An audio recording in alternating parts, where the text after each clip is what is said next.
presentation on ways to really humanize the face of water scarcity in view of achieving water security in our region. This preparatory meeting was in fact mandated by the Arab Ministerial Water Council back in January, and it led to the preparation of a concept note on the human face of water scarcity, which you will be hearing a bit more about later on today from the FAO, as well as additional work, including even of a revision of the Arab strategy for water security that you'll be hearing about again during the panel. So as not to delay much, I'd like to highlight that this panel is divided into two parts. There will be a stage-setting component in which we will review SDG 6 from the perspective of the targets 1, 2, and 3, dealing with water supply, sanitation, and wastewater, and then looking also at SDG target 4, which talks about water scarcity. And then we'll open up for just questions and answers, okay? Not a full-fledged discussion, but questions and answers about those targets within the framework. And then we'll have a panel where our esteemed panelists will respond to one question, and then we will open up on the floor so you can ask your questions, make comments on any subject you like on water in the 2030 agenda context, so that we solicit your inputs and that can contribute to our final consultations on day 3 for the report. I'd like to highlight, though, that unfortunately, though you have the concept note on the wall and in your materials for this session, unfortunately, our colleague Mohammed Abdel Ali from Mauritania and Madame Amal Hudhud from Palestine were not able to participate today. So we are very pleased to have with us at very short notice, so I take note of this and with appreciation, Dr. Mohammed Saydam, who's a senior researcher at the Royal Scientific Society of Jordan, will be on the panel, and he is also a member of the United Nations independent group of scientists and experts contributing to a global sustainable development report that will be launched next year. So we're very thankful for him coming on board on short notice. And Madame Luna Abu Sweri, who's Director General of the Center for Arab Unity Studies here in Lebanon, and we thank her again for taking on board serving on the panel on such short notice. So what we'd like to do then in this first stage-setting component that I will be moderating, and then my colleague Ziad Hayat will be moderating the second part of the session, is to talk about some of these indicators and show how indicators are, in fact, ways for us to highlight global priorities, but they are not also the be-all and end-all, because these indicators help us identify priorities for measuring and really identifying our priorities at the global context and at the regional context. This is not an indicator discussion per se, but it is a way that we can talk about the ways that indicators can move us forward and position ourselves as a way to advance action at the country level, at the local level, regional and global on the water agenda. So without further ado, I'm very pleased to invite to the stage my dear colleague, Dr. Omar Al-Hattab, who's a regional advisor with the Middle East North Africa Office of UNICEF in Jordan, to share with us some of the work being done by UNICEF and WHO on the joint monitoring program for SDG 6, 1 and 2 targets on water supply, sanitation, and hygiene, and put us into context as to what this means for achieving this goal for all. Please, Dr. Omar. Thank you, Carol. And before I start, first of all, Excellencies, ladies and gentlemen, colleagues, it's a privilege being with you here. Carol, thank you so very much. I take the opportunity before I start to really extend our warmest regards and appreciation to ASQA for organizing this very important event. We also like to acknowledge FAO. We value our partnership with both ASQA and FAO, the League of Arab States, the Arab Water Council. We really value and appreciate our partnership with you, and we look forward to furthering our collaboration with you. You know, I claim that perhaps in terms of natural resources and following air, water is perhaps the second most important natural resource. In terms of what will kill people, one cannot perhaps withhold their breath for a couple of minutes, but water, you can go up to a few days, and to my best of knowledge, up to a couple of weeks or so without food. So, you know, water, we do tend to take it for granted, but it is really one of the most precious natural resources. I think something.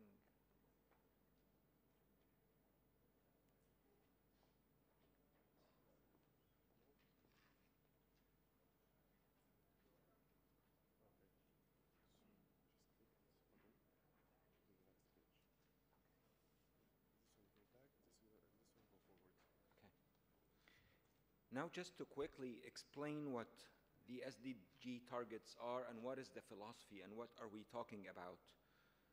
We're talking about a vision of ending open defecation. It's measured by the SDG 6.2, which calls for sanitation, hygiene, and ending open defecation for all, and it's measured through a certain indicator.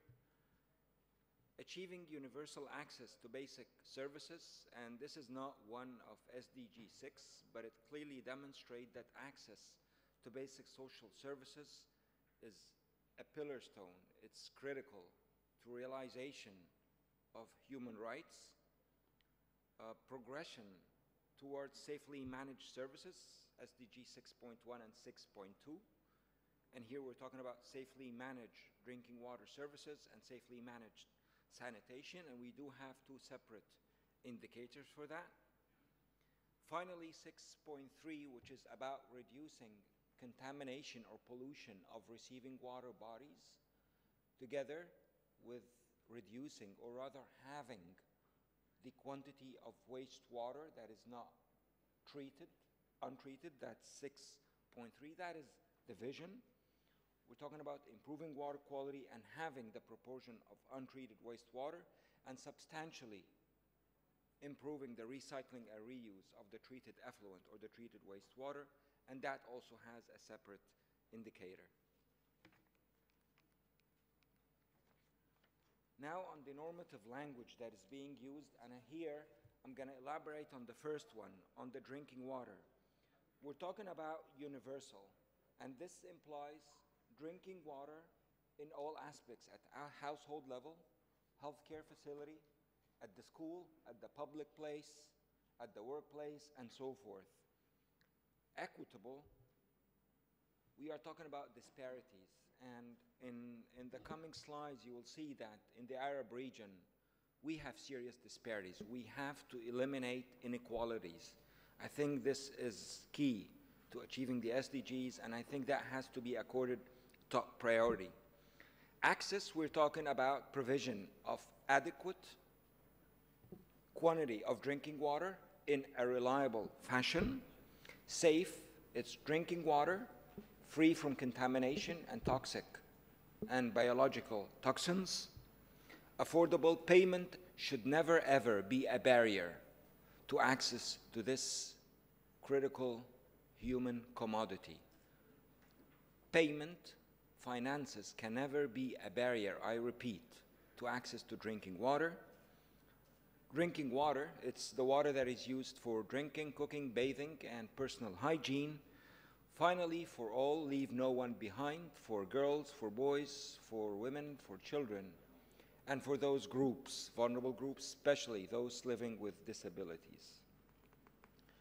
Now, on the drinking water ladder, you will see here we start with safely managed, available when required, as required, and the quantity required, and up to the adequate and acceptable drinking water quality. Basic, it is safe. It's everything under safely managed, yet not available at the premises level. It's within a 30 minutes walking distance round trip. Limited is similar to basic, however, within more than 30 minutes round trip. Unimproved, it's from an unprotected spring, and surface water is basically from a canal or from a river. Essentially, you will notice that this is a continuum. This is not a huge, it is of course a spin, a qualitative spin from the MDGs, but it's essentially a continuum from what we were doing at the MDGs era. MDGs were up to limited, now we've added the basic and safely managed. In a nutshell, this is what we're talking about. We're talking about quality, we're talking about availability, we're talking about access, And that takes us to the safely managed. And I think this is what all states do aspire to achieve. On the sanitation, I'm not going to elaborate a lot on the normative language. However, when we're talking adequate sanitation, it's a facility that separates excreta from the human being, disposes of it on-site, or transports it and disposes of it and treats it off-site. Hygiene, it's a hand-washing facility with both water and soap at the household level. Open defecation, that has to be abandoned. That is a cancer that is eating up our region. Finally, I would like to reiterate, underline the needs of girls and women. That is extremely, extremely important. Again, the ladders, again, I'm not going to repeat and reiterate much because that is pretty much similar to the drinking water ladder. And this is the diagram we're talking about: safely managed, at the household, treated, contained, and moved outside. Now this is the wastewater flow diagram. The wastewater flow diagram, the way it's described, we start from open defecation, which is not what we're trying to achieve, up to the unimproved, which again is not what we're trying to achieve. We're talking about on-site sanitation, like a septic tank, for example's sake. It stays for a few years. The water is desludged periodically, or it may be used through a percolating filter trench, and then the sludge, after several years, is transported off-site, treated, and disposed of. And of course, the highest step of the ladder is the sewerage system, where we have the containment. We transport it, we treat it, we reuse it, and we dispose of it. So it's actually a comprehensive flow diagram, and this is now becoming part of the norm. On the normative interpretation of the water quality and the SDGs, improved water quality, I think all of our states are experiencing excessive amounts of wastewater and pollutants being disposed of raw, untreated, unprocessed into the surface waters, groundwaters otherwise, so that is a key component here. Having the proportion, it's actually all wastewater generated at the household level and all other economic activities, that has to be reduced by 50%. Untreated means raw. This is really, really important for us. Substantially increasing recycling, recycle within the same unit, in industry, factory, etc. Reuse of course is after the treatment of the wastewater. It has to be reused after being rendered safe for such purpose.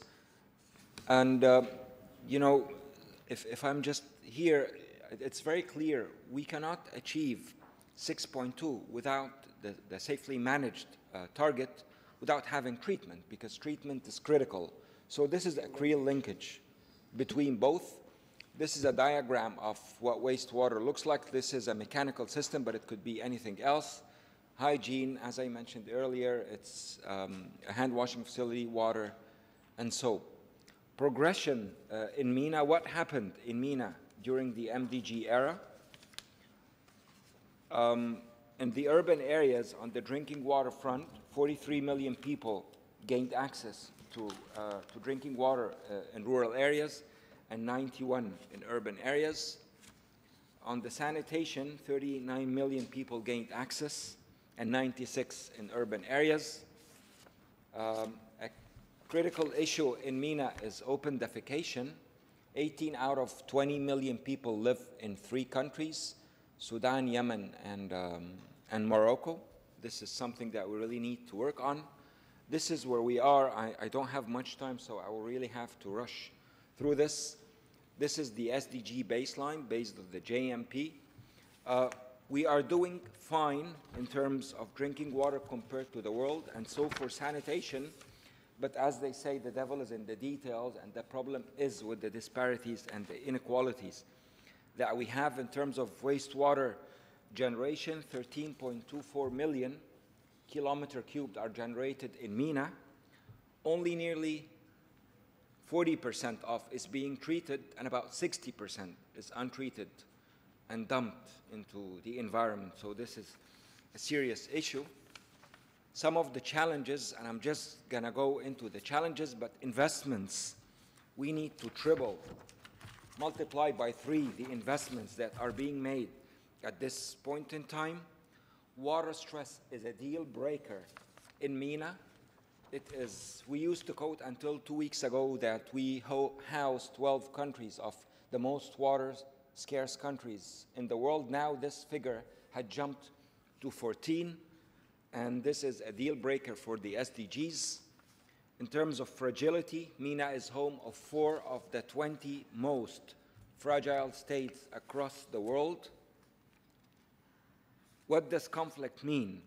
It means that people living in fragile states are 4.5 times less likely to have access to basic sanitation and 6 times less likely to have access to basic drinking water supply.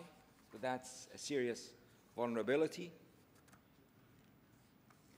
I'm going to skip those slides. This is what the conflict and unrest depicts. In Yemen, there's a decline from 75 to 40 to 20% in 2017 on reliance on the public water network. This is what unrest causes. Inequities in MENA, I'm just going to say that in Arabic, حدث ولا حرج. Inequities in MENA are just beyond imagination. It is really, really mind-boggling. Let me show you this curve. This graph, the first one on your left-hand side, is for Iraq. You can see the disparities between sub-regions, the inequities in wealth quintile, and between rural and urban. And the largest in Iraq is between its geographic, sub-regional. On this slide, you can see in Sudan, the highest actually is between the wealth quintiles. The one on the right is for Tunisia. The highest is geographical. And despite the fact that Tunisia is higher than the rest of MENA in terms of hygiene, being at 86% compared to 76%, but when we look at this graph, you will notice that between urban and rural, it's 96% in urban versus 67% in rural, with 29% points difference. Poorest and richest, there's a difference of 36% points. Between Tunis, capital Tunis, and Sidi Bouzid, we have 50% points difference. So that is something really serious. I'm going to cruise. This was Yemen.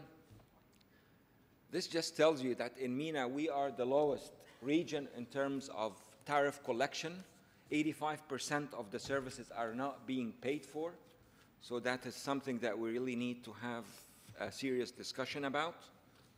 Available data suggests that Sudan, Yemen, and Morocco are on track to achieve the MDGs.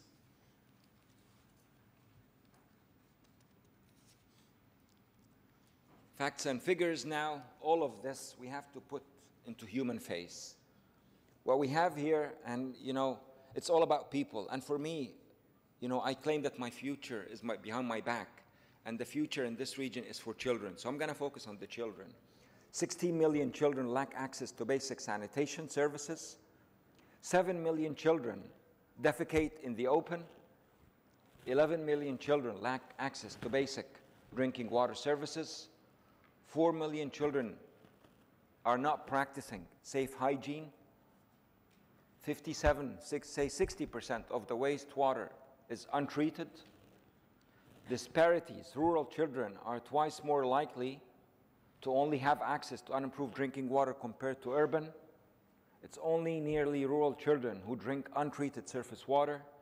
Rural children are nearly twice more likely to have access to unimproved sanitation facilities, and it's only rural children who defecate in the open. There are a series of opportunities in the region, but finally, this is what we are looking at. If the region runs out of water, we're looking at underdevelopment. Across the board, child issues will be scraped under the carpet, water conflicts, food insecurity, conflicts over water. We remember the Syrian refugee crisis. Let us imagine one with 100 million people on the move.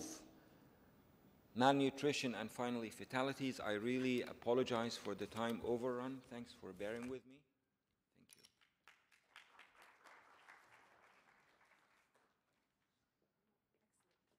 No, excellent, Omar. Really, you set the stage, and this is the concern that we're going to have to address collectively at all levels of household to interstate when we think about water security.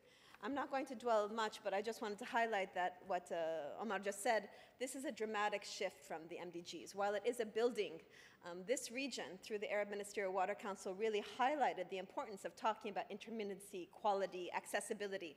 The MDGs didn't do this, and through this ladder now developed through the MDG, through the JMP report and the SDGs, we're able to incorporate now at the global level several of those issues that this region identified as priority, such as quality and tariff structures and intermittency in service, and of course affordability for all. So this really helps lead up to what the region has been talking about, and really as we pursue forward. But all this is the human face of water scarcity, and what Pasquale Seduto, who is the lead of regional projects at the Near East and North Africa office of the FAO in Cairo, will share with us some work that's been developed through a concept note and action on trying to address SDG 6.4 in the regional context. Please, Pasquale. Thank you, Carol. Thank you to ESQA for organizing this session and the whole, of course, Arab Forum. We are in partnership from quite a while now, both on the issue of SDG, but on water and food security, and maybe several other work with the colleagues from a while now. I wanted to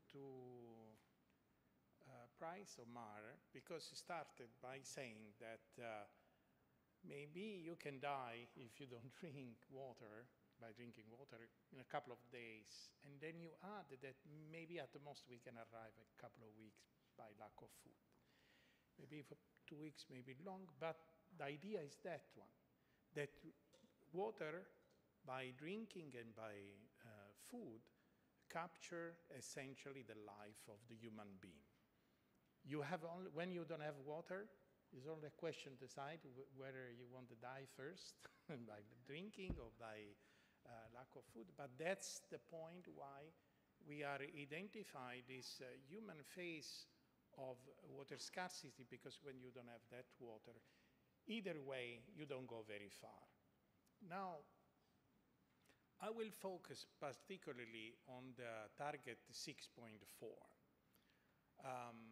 As you know, the target, it doesn't happen. You need a second, sorry. So, as you may recall, the target 6.4 is the, essentially by 2030, increase the efficiency of water use, have sustainable withdrawal and supply of water, and at the same time reduce the number of people affected by water scarcity. Here is the full narrative, so sustainably increase water use efficiency across all sectors. We in FAO are focusing particularly on agriculture, but here the SDGs for all sectors. And so there is a sustainability issue on withdrawals and supply, and like we said, the number of people suffering from water scarcity. As you can see, the efficiency of all sectors has to do with the performance of those sectors. The sustainability of withdrawals has to do with the natural resources, but only when we touch the impact of water scarcity on the people, we started to surface and see more directly the human face of the water scarcity, the same way we have seen that water supply and sanitation represent a big part of the human being. Point is that the indicators that we have so far for this target, two are already, let's say, developed. There is a methodology. There is already some data available. So the 6.4.1, a change in water use efficiency over time, is expressed as monetary terms per cubic meter. So it's an economic productivity or efficiency of that water. Here, there are some confounding effects that some people or some groups of the interagency experts in general complain a little bit because it's an aggregation that makes maybe sometimes, let's say, Qatar extremely water use efficient, while other countries like Morocco may be very little efficient. But when you disaggregate, you can better weight the different components. Nevertheless, we have an indicator that can be adapted, and according to that indicator, the last report, the first report actually to the high-level political forum in New York, indicated how this region essentially has the, relatively low efficiency, but in terms of water stress, is the largest of all the regions of the world. The level of water stress is the second indicator, where basically is expressed as a freshwater withdrawal in percentage of available freshwater resources. And is a percentage, also this one well developed and so on. There is a methodology and some data. Point being that we are, as Arab region, and MENA region, MENA is few change of country around, but the bulk of this region, it has the largest percentage of water withdrawal as compared to availability.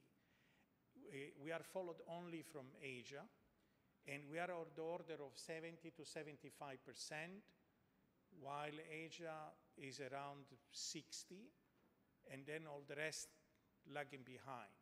And generally in the indicator, 20% withdrawal in the report was indicated as the starting of entering into, let's say, a worry,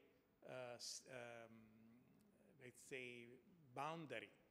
For us, when we go beyond 40, we enter really in a stress that is continuously accumulating and then bringing eventually to more and more into a condition of unsustainability. Anyway, there is the third indicator, the number of people affected by water scarcity or water stress, which has not been addressed in terms of methodology, data, how to measure it, and so on. And this is where, in FAO, being the custodian of the indicator for this SDG target 6.4, there has been an initial elaboration also for the third one. And we departed by the idea that we are talking about water scarcity. And how do we define water scarcity? It's an imbalance between supply and demand of fresh water in a specified domain as a result of a high rate of demand compared with available supply under the prevailing institutional arrangement and infrastructural conditions. So it's not just an availability as a natural resources, but an availability as a service. This is the same concept. Also, what are the prevailing conditions for this availability of water to be provided to the people? This concept or this definition implies a relative concept because we are talking about an imbalance between supply and demand. So you may have a lot of supply, but if the demand is very high, you still are in stress. Also is a dynamic concept in the sense that it may vary over time as a result of an hydrological variability, either naturally or human-induced. You can think of a prolonged drought, a recurrent drought over several years. It generates a condition of imbalance that generates this water scarcity and its impact. The determinants. Generally, you have the population growth, the natural water endowment, the hydrology behind, the development, the production also of new water. You can include in all the availability also the treated wastewater, the desalinization of seawater, etc., but also the infrastructure development, so including the storage, the distribution, and the capacity to provide services by the institution, so an overall also policy of development. Now, of this determinant, if we go and look what are under sort of governmental control, well, the demography, not much. Natural water endowment is under God will, but hydrology, water development, infrastructure, institutional capacity and development policy are. So ideally, an indicator for 6.0 would be appropriate if it captured both the demand from the people, but also the supply where the government has a capacity there to do that. So the proposed metric is that we may go simply by subnational disaggregation of the indicator that we already have, the 6.2, 6.4.2, layering with population density, but this will tell us not much about the demand, but rather only the supply. The computation of water withdrawal per capita at subnational level, also this one is just taking the overall withdrawal, dividing by the number of people, can be spatially disaggregated, but still doesn't say how much is the demand of that people.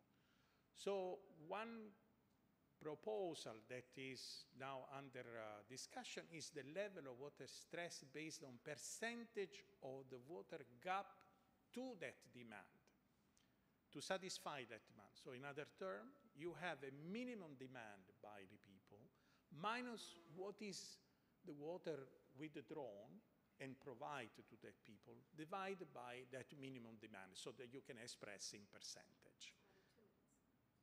Done is the law. Exactly. So you can see that the minimum demand is now back to the point of Omar at the beginning. You may include only the drinking water supply, or you may include also what is a basic quota that should be needed for food. In a region like ours, you have a lot of imports, so you may account also for a quota of that demand. But you can include in that, and that's under discussion, the minimum demand. The water withdrawal include what the service, the institution can provide, and expressing percentage will give you this gap to full demand. And this is for now the proposal. I think, stop here. Thank you.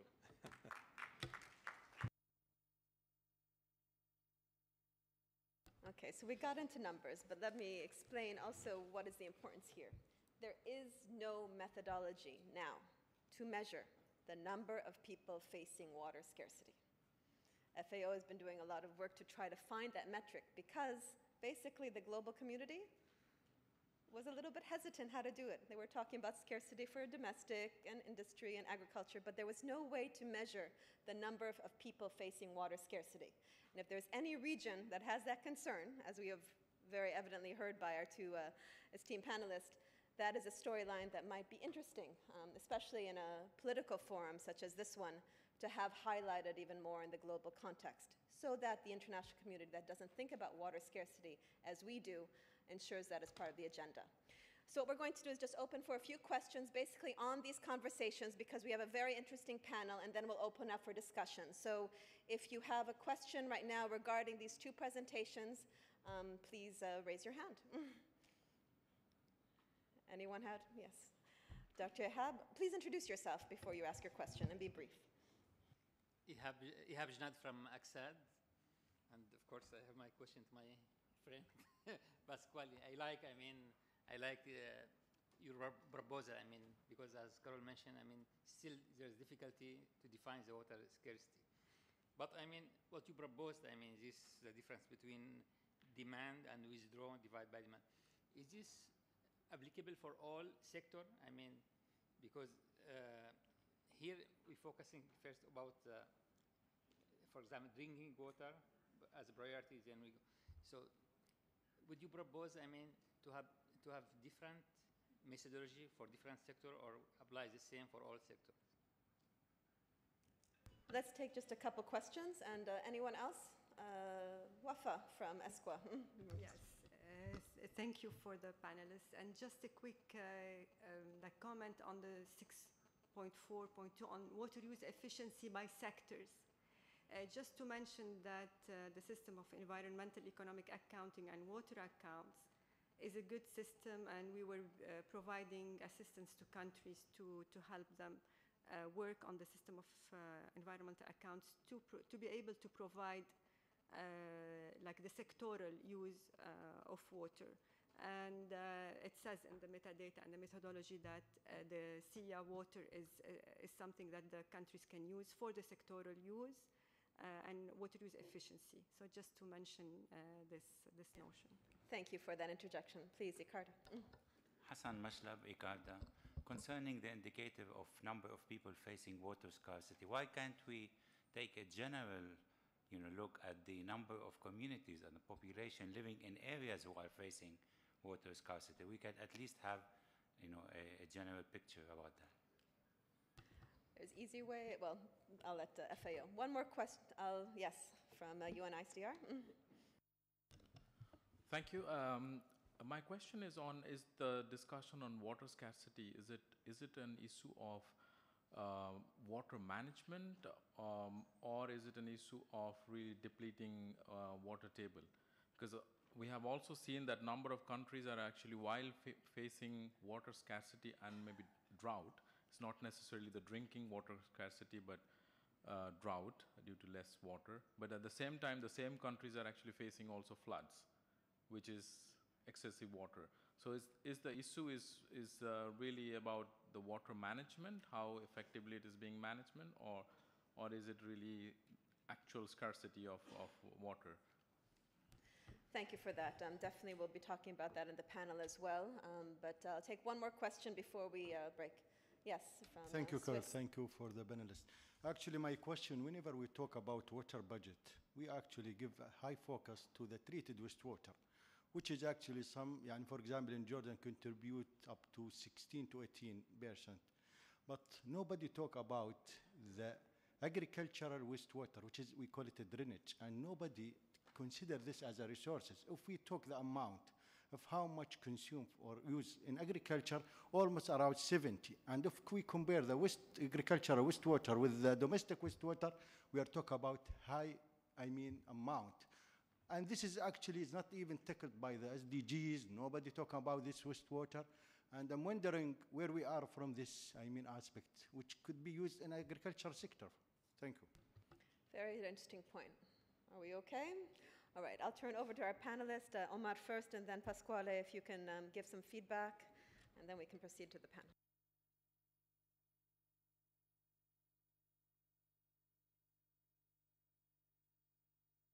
Thanks, Carol. Just quickly on the question on water scarcity. Is it water a management issue? Is it a table depletion? Is it a source depletion? Each country is a specific scenario. One of the biggest issue in the region is that over 60% of the water resources are cross-border, are generated outside of the region, transported into the region. So that is one source, the ambiguity. There's a lot of uncertainties about that. Water management is a serious issue in many countries. Depletion of the source is a critical issue. In Syria, for example, south of Syria have been facing drought for the past 7 years. The dams in Suwaida and other cities are totally dry. Iraq, Basra people were displaced this last season because of water coming through the Euphrates, part of the 60% transbound. So each country is a different context, but indeed but management is also part of the issue, to be very honest with you. On the agricultural drainage, thank you that's an excellent question, and it is captured under 6.3. Agricultural drainage is lumped with wastewater.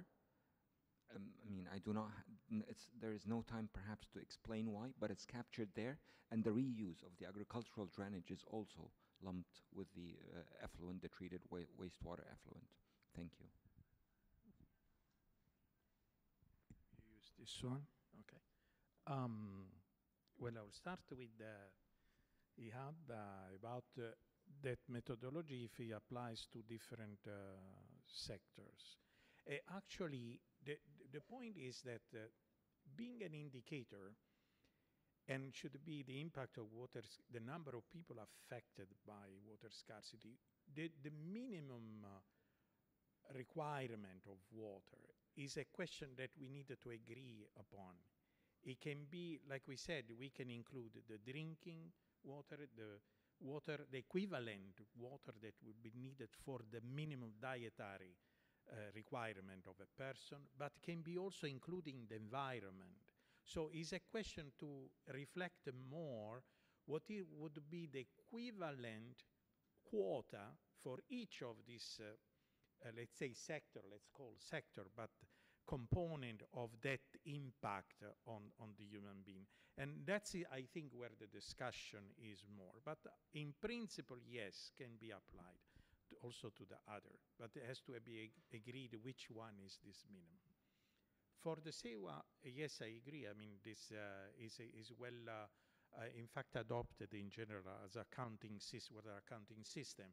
The complaint was about the fact that all sector, as indicator, all sector are presented in aggregated manner, and sometimes there is a confounding effect. So it doesn't tell the whole story if it's not presented disaggregated. But accounting, we agree on that. For the community, in fact, one of the points that is being highlighted, probably not explicitly in the presentation, that we can disaggregate, but spatially in order to account for system where the community of that system would be taken as a subject for the impact of the water scarcity. So definitely that's one way to go. For the issue of the water management, depletion of groundwater, drought and floods, here the question is has to be somewhat straightforward.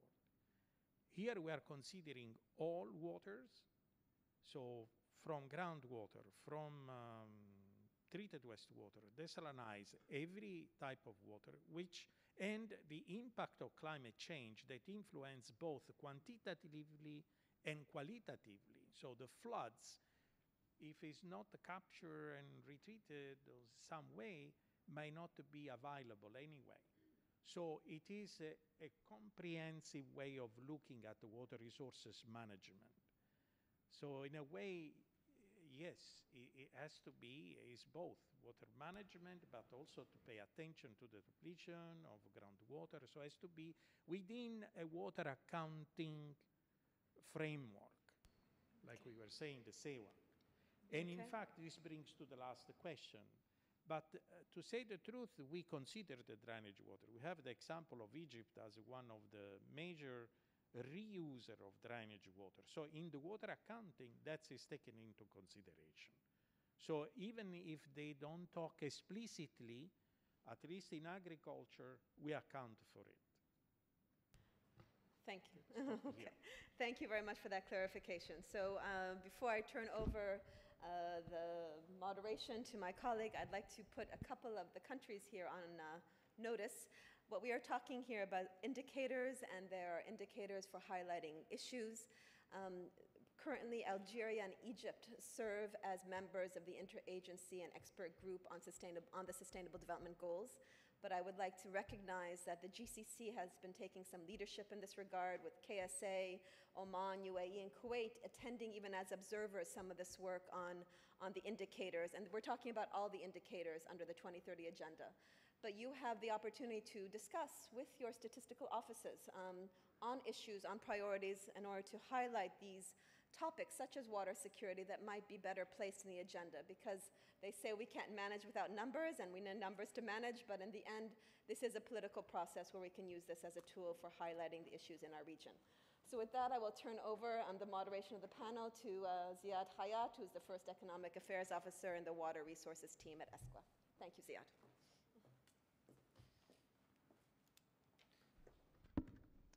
Thank you, Carol.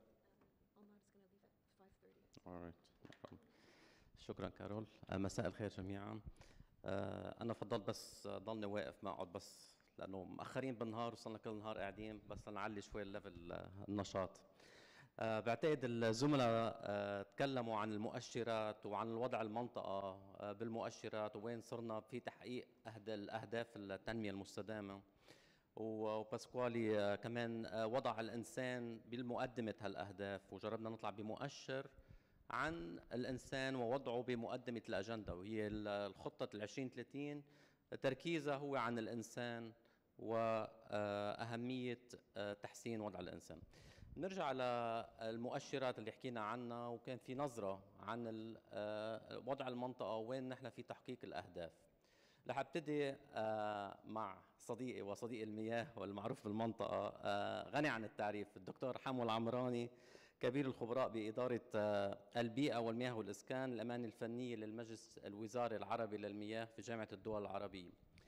دكتور حمو، بس إذا بدنا نرجع نطلع على المؤشرات، نحن ما عم نقدر نحقق، يعني في أهداف تقدمنا فيها بالأهداف المتعلقة بالغايات المتعلقة بالمياه، ولكن في صعوبة بتحقيق بعض الغايات، ونسمع دائما في صعوبة أيضا في تحقيق الأمن المائي بالمنطقة. من منظورك بجامعة الدول العربية وخبرتك الطويلة بالمياه والأمن الغذائي كمان، برأيك ما هي أهم التحديات اللي بتمنع المنطقة العربية أو أهم التحديات بالوصول للأمن المائي وتحقيق التنمية المستدامة بالمنطقة العربية؟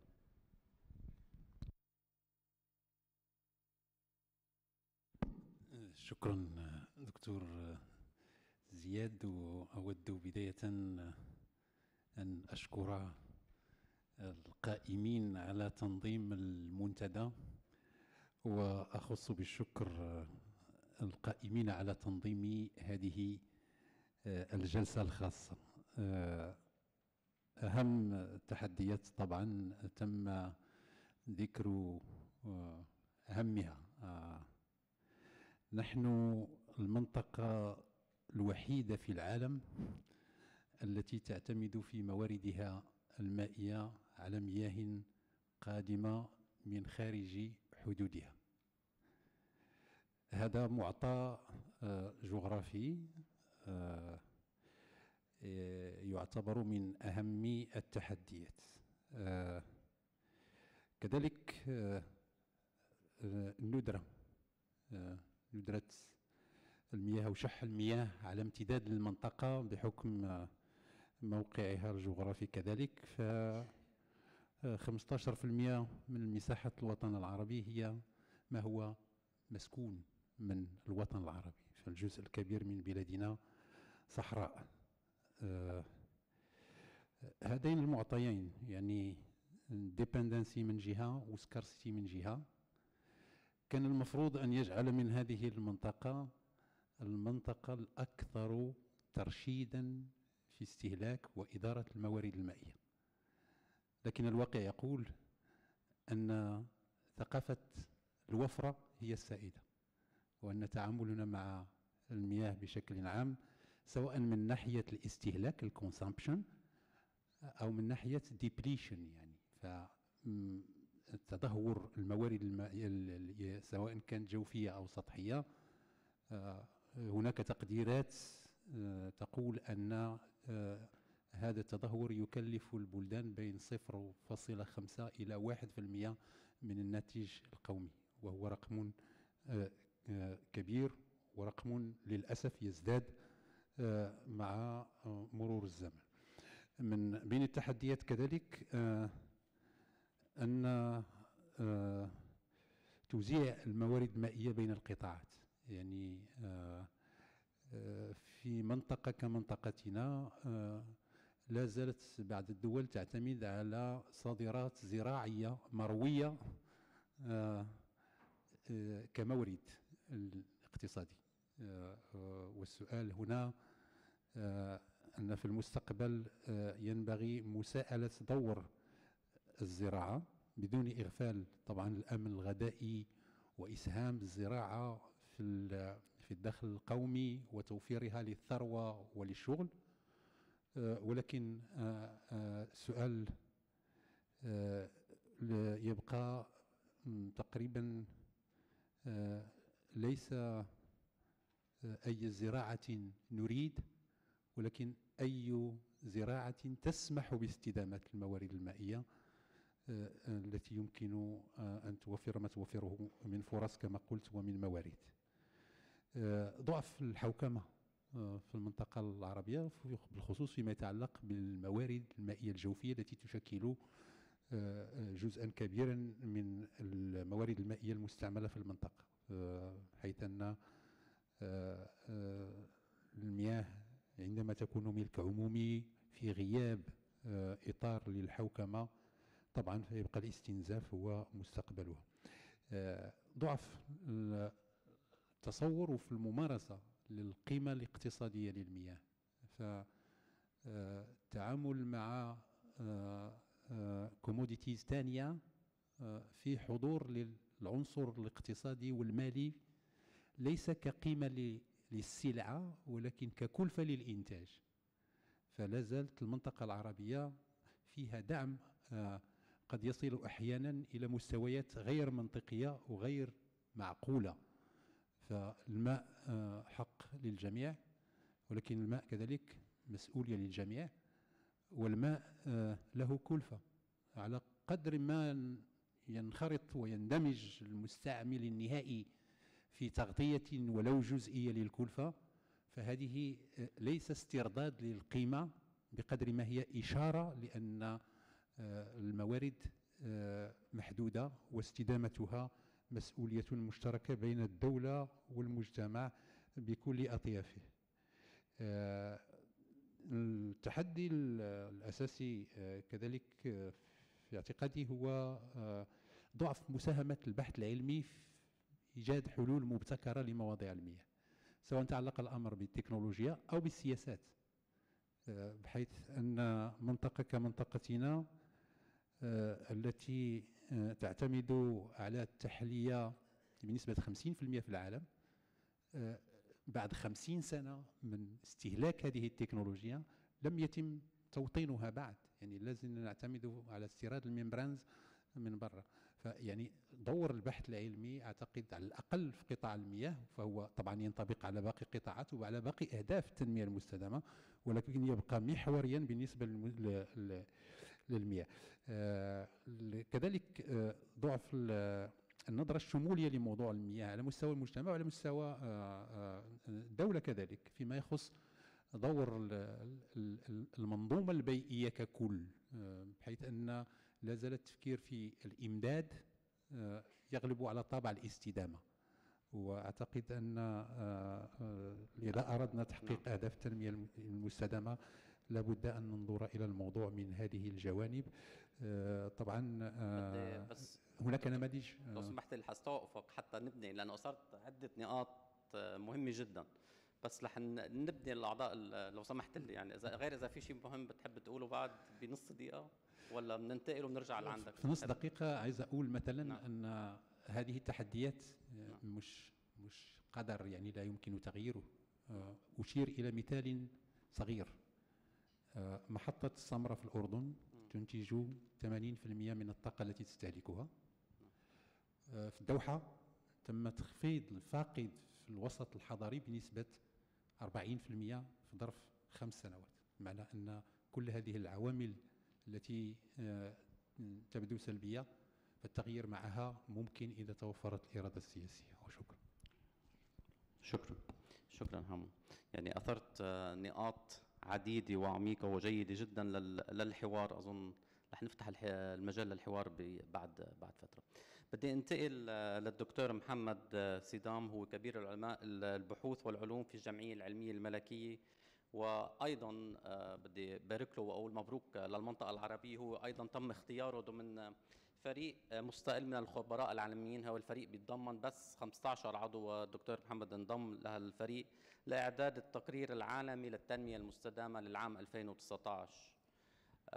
أثار الدكتور حمو عدة نقاط بارزة حول المياه وموضوع المياه. أنا حابب من مشاركتك بهالفريق وإعداد التقارير، بدي أشوف بس طريقة إعداد هالتقرير. هل في قدرة على إبراز أهمية المياه من منظور المنطقة العربية، وكيف نضمن هالقضايا المهمة حول المياه أن تتضمن بالتقرير؟ بدي بس نظرتك وخبرتك في إعداد التقارير لو سمحت.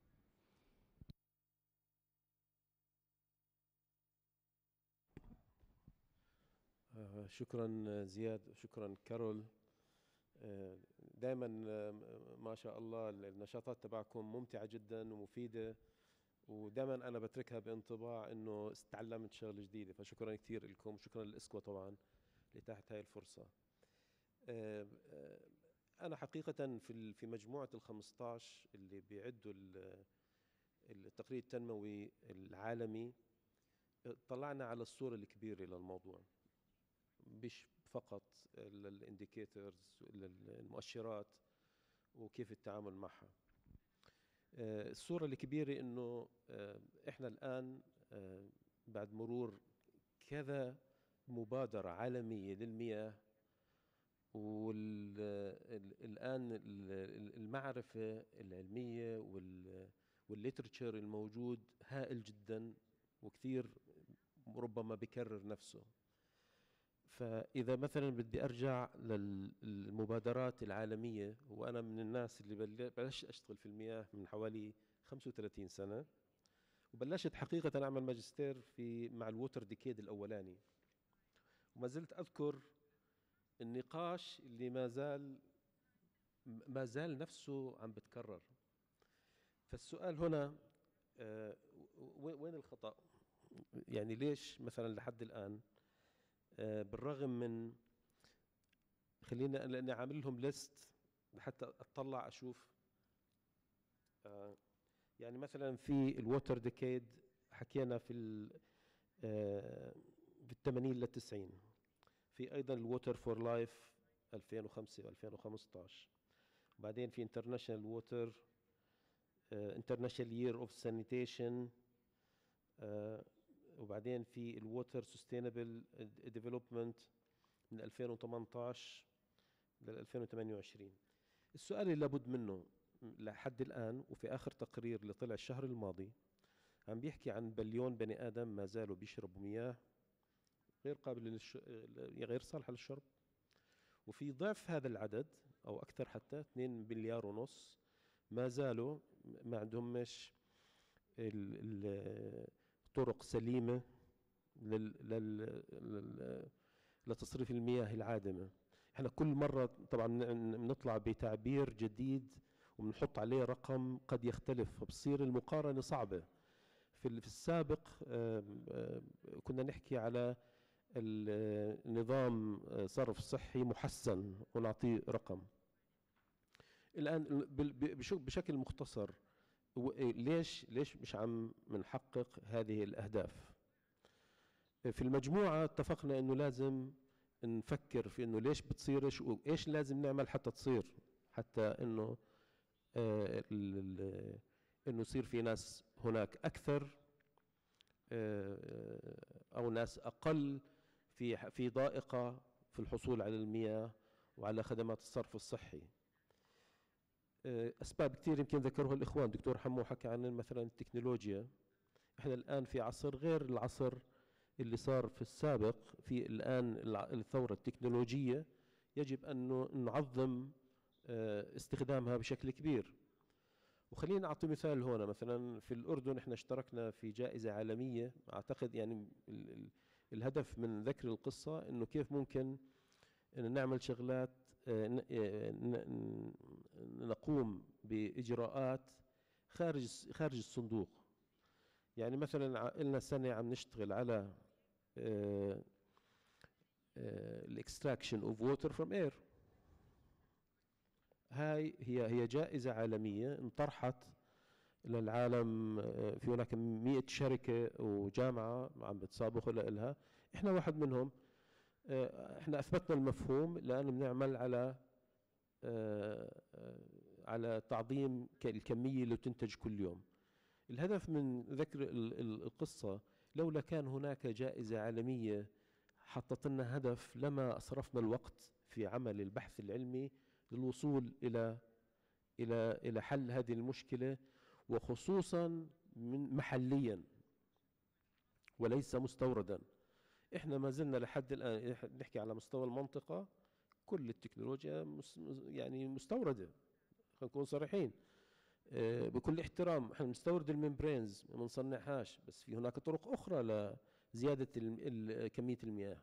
الشغلة الأخرى وباختصار، إنه عملية الحل للمياه ما في سيلفر بوليت سولوشن، هذا مش موجود. فهناك في مجموعة من الإجراءات، لكن الإجراءات كلها لازم ينظر إلها من خلال نظام متكامل. يعني أنا إذا بدي أزيد كمية المياه المتوفرة للناس، بدي أخذ في عين الاعتبار المياه الناتجة عنها، بدي أخذ اعتبار في نوعيتها، بدي أخذ في اعتبار هل الناس تستطيع تحمل تكاليف المياه اللي بدي أنتجها. وبالتالي التكنولوجيا أو أي إجراء بده يصير بده يأخذ في عين الاعتبار أن هناك فقراء لن يتحملوا شراء هذه المياه، وبالتالي هذا بينعكس على الصحة وبينعكس على التعليم.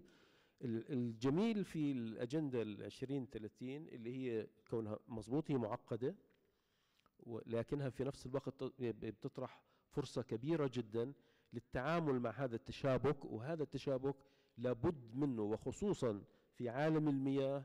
إذا كنا إحنا بدنا نحل مشكلة المياه في المنطقة، يعني بدي أطلع على المياه مش فقط إنه أعمل ديسالينيشن وأزيد كمية المياه وأعطي للناس، وحتى لو نزلت سعرها بدي أنظر لكل التبعات الأخرى.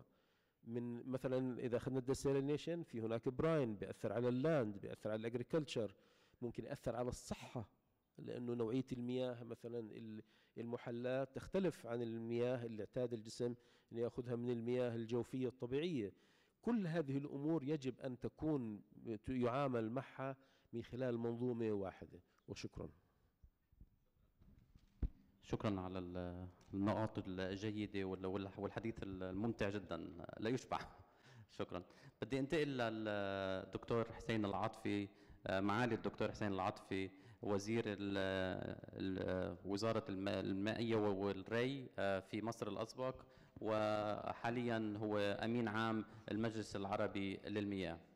دكتور محمد حكي عن الحلول الشاملة، وأنا بدي أنتقل معك من الحلول الشاملة إلى المشاركة، وأتكلم معك عن نقطة أثار الدكتور حمو أيضا عن أهمية المياه المشتركة بالمنطقة العربية، وأنه معظم المياه هي مياه تعبر حدود بلد أو أكثر بالمنطقة العربية.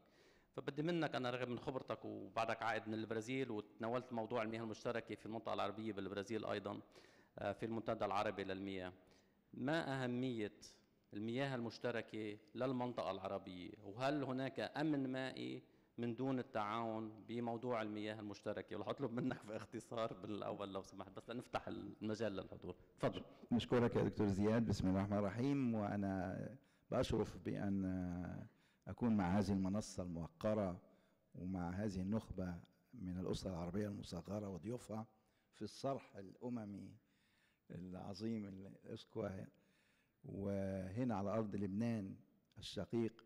ونتمنى إن شاء الله رغم التحديات تظل لبنان ملتقى وعروس الشرق إن شاء الله. بشكر الإسكوا وبشكر الفريق الموجود، كارول، رولا، زياد، على الدعوة الكريمة. موضوع قضية المياه المشتركة هو موضوع طبعا مش بس قضية في المنطقة العربية، ده قضية عالمية. لو عرفنا أنه 40% من سكان العالم بتسكن وتعيش في الأنهار المشتركة لأكثر من 275 نهر دولي مشترك. لكن المنطقة العربية لها خصوصية في هذا المجال، لأن احنا 60% تقريبا أو ما يزيد عن 60% من المياه من مواردنا المائية المتجددة تأتي من خارج المنطقة العربية من دول غير عربية. يمكن لدينا بعض الأنهار، نهر الفرات، نهر دجلة في العراق وسوريا، نهر الأردن في الأردن وسوريا، النيل مصر والسودان مع دول أخرى. بنتكلم عن الممارسات للاحتلال الإسرائيلي في منطقة فلسطين في المياه الجوفية، الممارسات غير المسؤولة. فكل هذه الأمور بتضع قضية المياه المشتركة أولوية في المنطقة العربية. يمكن نتكلم الدكتور عن التحديات، الدكتور حمو والدكتور الحطاب عن الاتحاد وبسكوالي اتكلموا عن التحديات، لكن لما نضيف لها انه عندنا النهارده في التغيرات المناخيه وفي تاثيرات التغيرات المناخيه، في تاثير الهجرات، حتى الارهاب وصل للارهاب المائي في بعض المناطق وبعض المنشآت. فدي بتزود التوتر، وخصوصا لما يكون عندي قرارات أحادية بتؤخذ من دول دون التشاور مع جيرانها، بيزيد التوتر، سحب الجائر من المياه، خزانات المياه الجوفية، بيزيد التوتر والصراعات، لأن نوعية المياه، التلوث والكواليتي بتاعت المياه يمكن أن تتأثر. وبالتالي كيف يمكن تحقيق التنمية المستدامة في ظل هذه الظروف؟ ده بيتحتم ويتطلب التعاون في المياه المشتركة. وأنا الصبح في الجلسة الافتتاحية لفت نظري تعبير دقيق، أنه تنفيذ تحقيق أهداف التنمية المستدامة يتجاوز البعد الوطني ويحتاج إلى بعد إقليمي وسياسات إقليمية، بحيث أن السياسات الوطنية يجب أن تتوائم وتتوافق مع السياسات الإقليمية التي تشجع التعاون في المياه المشتركة. لما نشوف علاقة التنمية المستدامة بالمياه المشتركة، محاور التنمية المستدامة بتتمركز حوالين 5 أساسيات موجودة: الإنسان، وده زي ما ذكر، الكوكب أو النظام الإيكولوجي، الرفاهية، السلام، والشراكة. 5 محاور أساسية بتضم كل أهداف التنمية المستدامة. لما أتكلم عن الإنسان، كيف يمكن تأمين المياه والغذاء والصرف الصحي والطاقة والصحة، كل هذه الأمور، كل هذه الأهداف والغايات تجد أنها لا يمكن أن تتحقق إلا بتعاون مشترك في المياه المشتركة من خلال منظومة إدارة متكاملة للموارد المائية المشتركة. لما أروح للكوكب أو النظم، كيف يمكن الحفاظ على النظم الإيكولوجية، بتكلم على الهدف الخاص بالإنتاج والاستهلاك المستدام، بنتكلم عن حماية النظم البيئية. لا يمكن أن يتحقق هذا إلا أيضا لأن أي أكشن كروس بوردرز هيأثر على النظم الإيكولوجية ويأثر على الموارد الطبيعية اللي موجودة، فده يحتم أيضا التعاون المشترك في المياه المشتركة. لما أروح للرفاهية، ودي بترتبط بالبعد الاقتصادي والاجتماعي، نجد إنه على مر العصور إنه الحضارات كلها القديمة تركزت على امتداد الأنهار المشتركة، وبالتالي البعد الاجتماعي والبعد الاقتصادي أيضا بيدفع ويتطلب التعاون في المياه المشتركة. البعد الآخر السلام، كيف يمكن السلام؟ لا تنمية مستدامة بدون سلام، ولا سلام بدون تنمية. إذا كان هناك أي توترات أو أي صراعات في المياه المشتركة، ده بينعكس سلبا على توفير السلم والأمن للدول المتشاطئة في نهر واحد، وبالتالي أيضا ده دافع للتعاون في المياه المشتركة. البعد الأخير اللي هو الشراكة.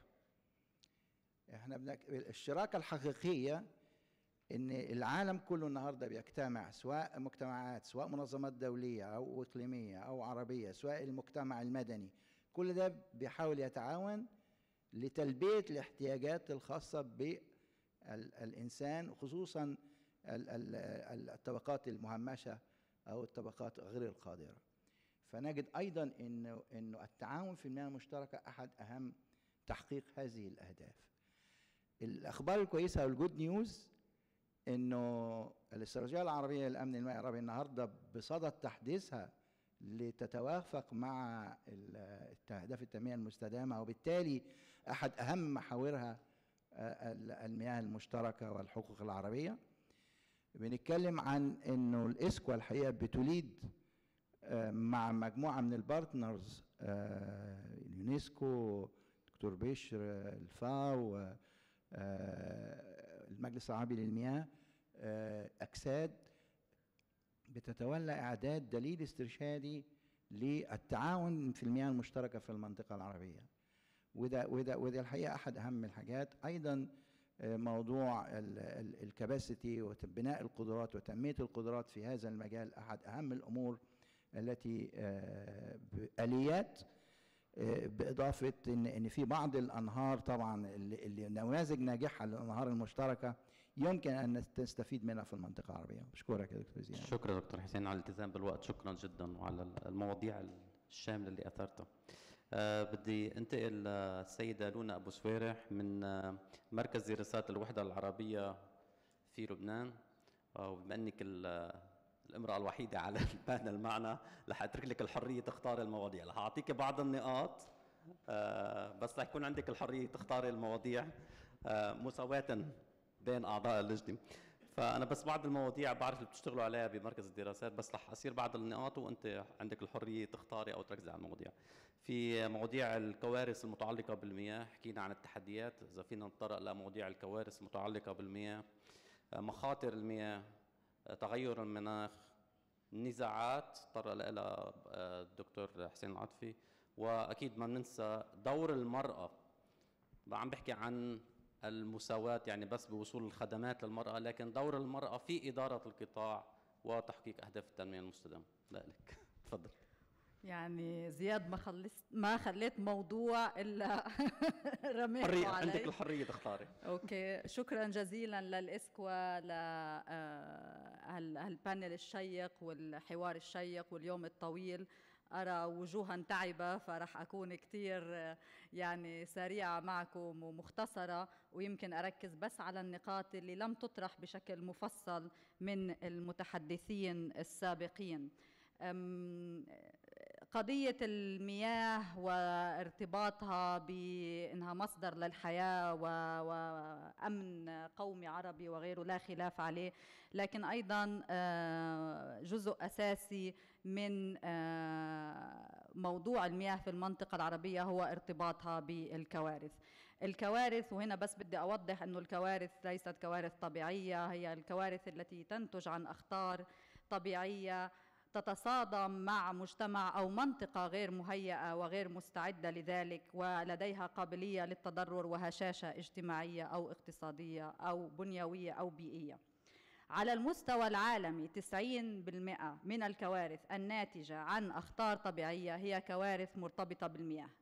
خلال القرن المنصرم على سبيل المثال توفى أكثر من 11 مليون شخص بسبب الجفاف، وتأثر به أكثر من 2 مليار شخص حول العالم.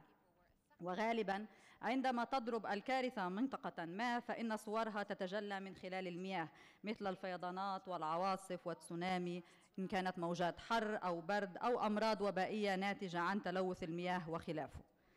منطقتنا العربية ليست بمنأى عن هذه المخاطر. المنطقة تعاني من الجفاف وتتأثر بالتغيرات المناخية بشكل متزايد وحاد في السنوات الأخيرة، كما أنها تعتبر أكثر مناطق العالم فقراً في المياه كما نوه وأشار الزملاء قبلي. وأيضاً My colleagues have also said that most of our rivers stem from countries outside of the Arab region, which makes water management a primary and vital component of guaranteeing the security of water systems in the Arab world and also guaranteeing the national security of Arab countries. Sources of water are very, very few and they are besieged. Moreover, the occupation practices a wide range of control measures on water from the Nile to the Euphrates and between the two rivers. And for those of you who do not know, allow me to add one information about the Zionist regime. After the Balfour Promise, the Zionist system also attempted to pressure Britain and France to have a state that stretches from the Litani River to the Euphrates River for them to be able to guarantee, or rather from the Nile وهضبة الجولان والضفة to guarantee all of the water resources in the region. Because I am talking about occupation, allow me to say that we cannot discuss the water problems in the Arab world without discussing occupation. Allow us to zoom in a little bit or to delve into more detail about the situation in Palestine, for us to take an example. 2 million Palestinians in Gaza are currently living in a humanitarian crisis. They do not have access to clean drinking water. It is very, very salty and it is polluted. 95% of water in Gaza is polluted. They completely rely on water desalination, but without electricity, this is rather impossible. Even if to produce clean water or soluble water or even water sanitation, this leads to an increase of diseases. 85% in the West Bank of water resources are currently under full control by occupation forces and also for the mere usage of settlers, whereas the original or the indigenous people, i.e. the Palestinians, only have access to 13% of water resources. The WHO has clear instructions when it comes to drinking waters. But unfortunately, the Palestinian citizens are currently using less than 7 liters of water per day. Also, the arbitrary practices of occupation forces are making the management of water quasi-impossible practice. The wall of segregation has diverted the natural route of rains, which has led to an accumulation and a trapping of water in the streets, impeding the way of school students to their schools, and this has led to a number of cases of deaths per year. The siege that Gaza is currently under is also depriving municipalities from the capacity to control their own water resources or even increase their capacity or their infrastructural capacity to be resilient in the face of natural disasters. Conflicts and wars in the Arab region also stipulate new challenges, tremendous challenges, especially when it comes to governments and local authorities as well as municipalities that are increasingly receiving a growing number of refugees and displaced persons, which increases the burden and the stress over water resources. My colleagues discussed the topic of fragile states and fragile or vulnerable regions, or the most exposed regions to conflicts or wars. I am trying to focus in particular on the vulnerability of Arab cities due to the increasing and accelerating urban development, which is not properly planned. This necessitates a plan and a strategy to limit threats. Currently, the inhabitants of urban areas account for 60% of the overall population of Arab cities, and this number will further increase as demographics further grow in the Arab region.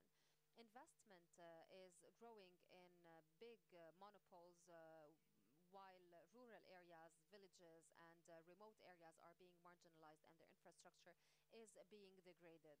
I will conclude my intervention with a set of recommendations. Perhaps they can be used in the final report at the high-level forum. There is a very dire need for the review and implementation of a water management strategy in order to adapt it with different changes and upheavals in our regions, including financial, economic, climate and social changes. We also have to mitigate the effects of these changes on local societies, local communities and countries. These strategies have to include data and information that is disaggregated by gender, by age and by capacities in every different area.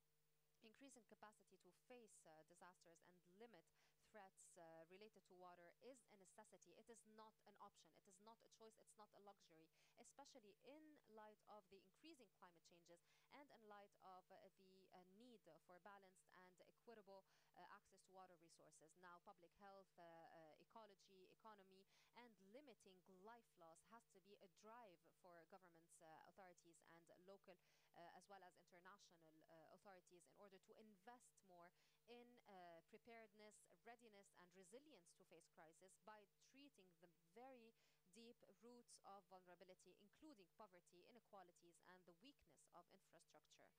Well, in conclusion, I would like to say that all problems that we face in Arab countries, especially the mismanagement of water resources, are no different from other problems, especially from my point of view. 3 solutions can be applied. If applied and if properly implemented in all of the problems, I think that we'll be able to take the step out of the situation in which we've been frozen for more than 1 century in time. We need good governments, information and communication. If we work on these 3 solutions, solutions on this triangle in all themes, in all issues, especially in the management of natural resources, I think that we still have hope. Thank you very much. Thank you. I think I should have added a few more points for you to talk some more. Thank you for your valuable information and for the valuable comments that you have provided. Thank you for taking into consideration all of the aspects of the topics that we have put forth. I think that most importantly in Agenda 2030 is participation, the participation and involvement of civil society. And for this reason, we need a very, or rather we تكلم الزملاء عن التحديات وعن سبل لمواجهة التحديات، لكن من دور المجتمع، من وجهة نظر دور المجتمع المدني، كيف تشوف دور المجتمع المدني وأهمية دور هذا المجتمع في تحقيق أهداف التنمية المستدامة المتعلقة بالمياه والغير متعلقة بالمياه؟ بسم الله الرحمن الرحيم. أولا أتقدم بشكري الجزيل للإسكوا على هذه الدعوة الكريمة، وهم دائما على اهتمام بالجمعيات وخاصة جمعيات المجتمع المدني، وأتمنى أيضا جامعة الدول العربية أن تهتم بالجمعيات وتدعوهم دائما لحضور الفعاليات لأهميتها ولأهميتهم. بالنسبة لجمعية المياه العمانية طبعا أشهرت في عام 2010، وكان من أهم أهدافها هو نشر الوعي المائي بين شرائح المجتمع وخاصة أصحاب المصلحة. ومن هذا المنطلق الجمعية وحسب دائما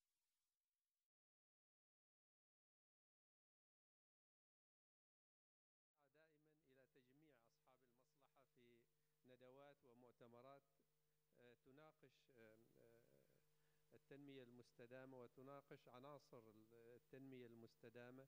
فخلال السنوات الثمان الماضية الجمعية قامت بتنظيم العديد من الندوات في محافظات سلطنة عمان، لا نركز على العاصمة فقط ولكن في المحافظات. فنظمنا ما يقرب من 13 ندوة في مواضيع قد يغفل عنها المنظمون الآخرون، وتجمع جميع أصحاب المصلحة. مثلا المواضيع المهمة مثلا استخدام المياه الصرف الصحي واستخدام مياه الصرف الصناعي. أيضا لدينا مشكلة كبيرة في المياه المصاحبة للنفط، نظمنا ندوة. أيضا البيئات الهشة مثل المناطق الجبلية نركز عليها ونظمنا ندوة في هذا المجال. هناك ندوات نظمناها عن الأعاصير التي بدأت تتكاثر في السنوات العشر الأخيرة بسبب التغير المناخي ومدى تأثيرها على شرائح المجتمع وعلى البنية التحتية. كذلك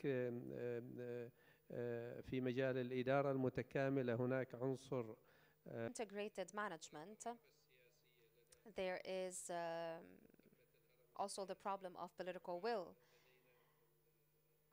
السلطان دائما يتحدث عن المياه، فقمنا بتجميع كل الكلمات التي تحدث فيها صاحب الجلالة عن المياه في فيلم وثائقي، وعرضنا ما تحقق في خلال السنوات الماضية. وهذا الفيلم يتم عرضه في كثير من الندوات لتحفيز صناع القرار على الاقتداء وعلى المبادرة. فأصبحت الجمعية لها دور ودائما على قائمة المدعوين في إعداد الاستراتيجيات مثل استراتيجية الزراعة الشق المائي، وأيضا في الرؤية المستقبلية 2040 واستراتيجية التعدين.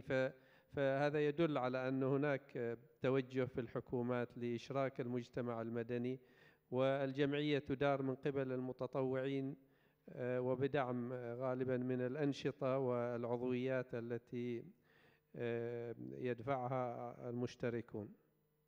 شكرا. أظن إذا في أسئلة أخرى ممكن. شكرا جدا. رح نفتح المجال للأسئلة أظن، بس بتشكرك. ونحن بنعتبر الجمعية العمانية هي من الجمعيات النموذجية بالمياه، واهتمام الأسقى دائما كان بالجمعية، وبنعتبرها جمعية صديقة لقسم المياه عنا. شكرا لك. رح افتح المجال للأسئلة. هلا نحن معروفين قسم المياه وإدارة سياسات التنمية المستدامة بصدر الرحب أظن منظمين الاجتماع وضعونا بآخر جلسة بالنهار لأنه صار لنا رحب للأسئلة، بس بدي أتمنى عليكم أسئلة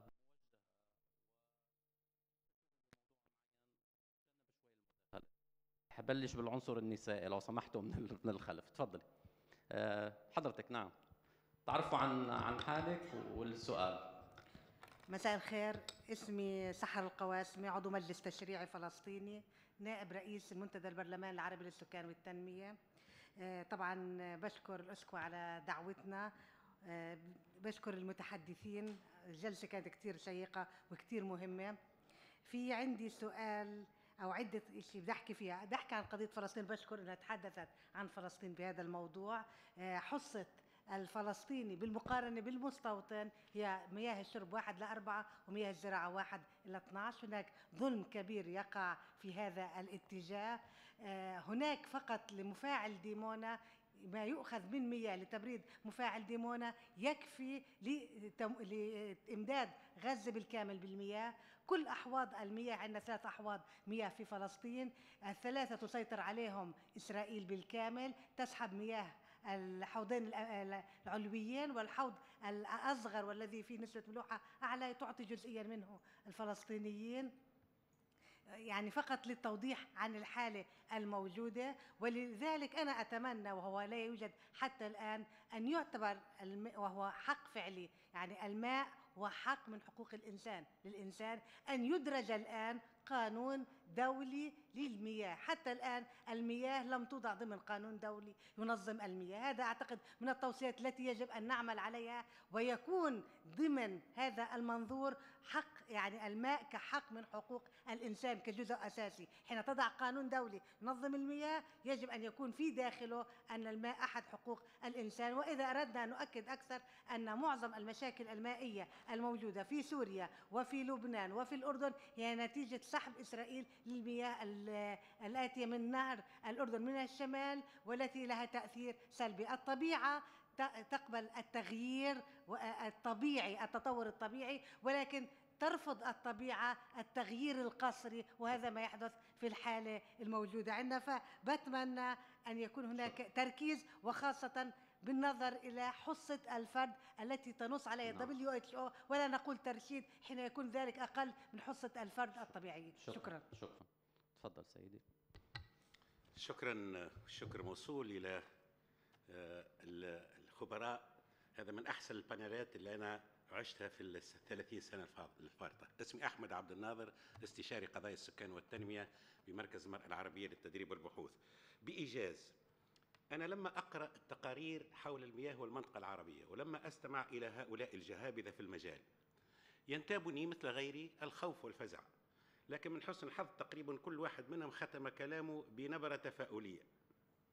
إلا أننا، خلينا نكون واقعيين يا أصدقاء، إلا أننا ونحن في إطار خطة التنمية المستدامة نلاحظ في بلداننا أن منسوب الوعي بالقضية ضعيف جدا لدى المجتمع، الذي مثل ما قال أستاذ حمو له ثقافة الرفاهة وثقافة الإهدار، وعلى المستوى الرسمي لا يتجاوز الخطاب ولا يتجاوز التقارير. أما ما هو مطلوب وتطلبه الخطة التغيير لم نرى منه أي شيء. وتساءل الدكتور لماذا لم يتغير أي شيء خلال العشريات الفارطة. فأنا أقترح أن على هذه الجلسة، وأن أتقدم باقتراح يتمثل في أن نركز الهدف 17 الذي يهم التعاون والشراكة على موضوع حياتي. قال الدكتور يمكن أن نبقى نصف شهر بدون أكل ولا نموت، ولكن لو بقينا 3 أيام بدون ماء نموت. ثم أن الماء متصل بكل الأهداف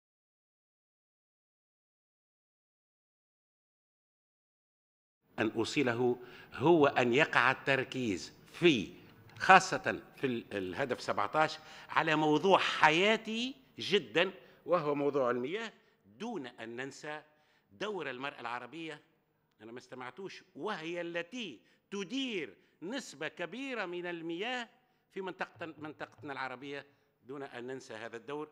وشكرا لكم مرة أخرى. شكرا لك. شكرا. ناخذ سؤال من نرجع لورا للاخ. تفضل كريم. شكرا سيد الرئيس. اشكر الباناليست على حديثهم الطيب.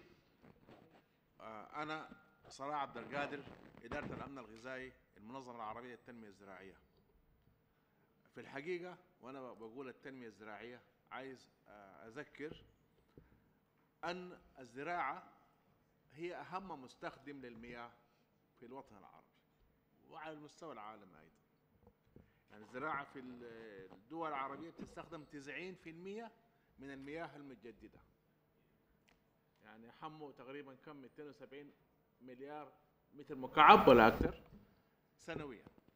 لذلك معالجه قضيه المياه يجب ان تتم من خلال متابعه ودعم الجهود الجاريه والقضايا العالقه في قطاع الزراعه. وانا in this respect عايز اقول صورتين. واحد، فقط 5% من المساحه المزروعه في المنطقه العربيه بتروى بنظام ري حديث. اللوسز تقريبا ما اقل من 60% سنويا. On the other hand هناك جهود جاريه على المستويات القطريه ومن المنظمات المعنيه الإقليمية والدولية وحتى الوطنية. أذكر منها على سبيل المثال في إطار المنظمة العربية للتنمية الزراعية، الدول العربية بتعمل في البرنامج الطارئ للأمن الغذائي، فيه مكون تحسين الإنتاجية، فيه مكون ترشيد استخدامات المياه. قامت الدول ببذل جهود. على سبيل المثال أذكر المملكة العربية السعودية وفرت مليارات كيوبيك مترز من المياه واستخدمتها في التوسع الأفقي. لايكوايز في الأردن حصل حصاد مياه إذا كان في سد حمود أو وادي الحرث أو غيرها. العراق عملت كومبينيشن بين تحسين الإنتاجية وحصاد المياه. وفي عام من الأعوام أفتكر في 15 يعني استفاد ذاتيا من القمح في مصر، بحيرات جبلية، وفي السودان وفي غيره. إذن في جهود من الجامعة العربية، من إيكاردا، من عليك باختصار. نعم بس نعم. لأن بعض الزملاء بلشوا يتركونا. نعم. لذلك أنا بركز على أهمية تناول هذه القضية من خلال الزراعة. ووصي بأهمية يعني التوصية تكون دعم متابعة ودعم الجهود الجارية. وهنا ليس، أنا لا أقول جهود يعني قطرية ومنظمات مختلفة، الجهود الجارية من المؤسسات المعنية والدول في لترشيد استخدامات المياه في الزراعة. هذه لا بد أن تدعم لأنه في نتائج وفي جهود وفي تجارب. شكرا جزيلا. شكرا لك. شكرا لك. أظن هذا المرة الوحيدة اللي بدير جلسة بيجي توصيات من الحضور، وهذا علامة جيدة جدا أكثر من الأسئلة. الأخ الكريم تفضل. كيف Thank you. My name is Kamil Shadid. I'm from the International Center for Agricultural Research in Dry Areas, ICARD. First of all, thank you and the panelists and the organizers for very important and constructive session. I have 3 very quick points. The first one is related to the discussion about the water scarcity. When we talk about water scarcity, we always talk about the quantity of water, which is fine. But there are 2 very important components which have escalated the water scarcity in the Arab region in particular. The first one is the very low ratio of water use efficiency. And the second one is about the deterioration in the quality of water, particularly the increased level of salinity in water. If you take, for example, the level of salinity in the Euphrates River, for example, you will see the level of salinity has doubled in the recent years, and it's alarming, creating the future of using Euphrates for successful crop production. As it was said by the speaker from the AOAD, agriculture sector is the largest consumer of water. The on-farm water efficiency is very low. And therefore, even if the water is available physically, because of the low on-farm water efficiency, the scarcity is evident, particularly in the downstream farmers and users. The second point, when you talk about the water and food production in the Arab region, you are talking about 3 different agroecologies. And therefore, the water problem and the water scarcity issues are different under these 3 agroecologies.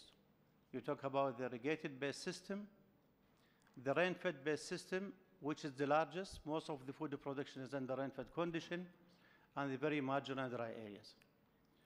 The third point, which is the last one, the panelists indicated to the importance of the generation of new innovations and technologies, which I fully agree with, to rationalize and optimize the use of scarce water resources. For this to happen, the countries need to invest in science and technology.